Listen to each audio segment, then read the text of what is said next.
Today we look at the question of success.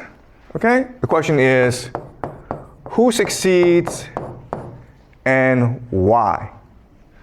Okay, so we've done a lot of research,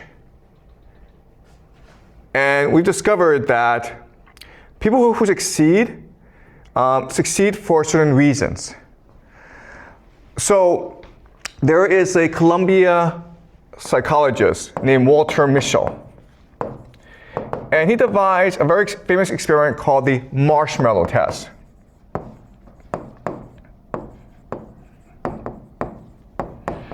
In the Marshmallow test, it's very, very easy, okay? So imagine a room, and I invite a 4-year-old or a 5-year-old to come into this room and have a conversation with him or her.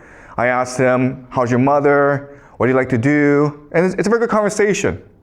Then suddenly I get up and say, I'm really sorry, but I need to go across the hallway for another meeting, but I'll be back, okay? So just wait for me. And here, I'll make you a deal. Here's a marshmallow. I'm gonna put a marshmallow in front of you, and you can have it right now.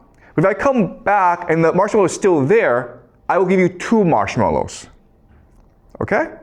And then Walter Mischel, he goes away, and he goes behind the room, and through a see-through mirror, he's able to see the students as they struggle to contain themselves, because obviously they want 2 marshmallows.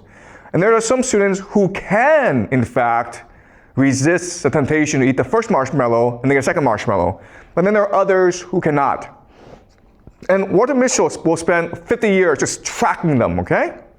What he discovers is this: the students who resist the temptation, who get the second marshmallow, they are much more likely to do better in school. They have higher test scores.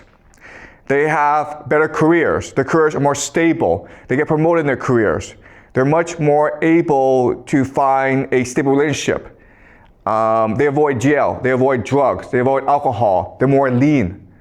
They're more fit. They live longer. Better teeth. And those who cannot resist and eat the first marshmallow right away, they have the opposite effect, okay? And so the idea is that for Walter Mischel, success means delayed gratification. And all this means is that people who succeed are capable of long-term planning. To succeed today, I will make sacrifices necessary, okay? So if my friends are playing outside and I need to do my homework, well, I'm going to stay home and do my homework. Okay, so long-term planning, what he calls delayed gratification. Or a much more simple way of saying this is the idea of self-control, right? Or the idea of emotional regulation. You're able to keep your emotions in check. If you're angry, you're able to calm yourself down. Okay?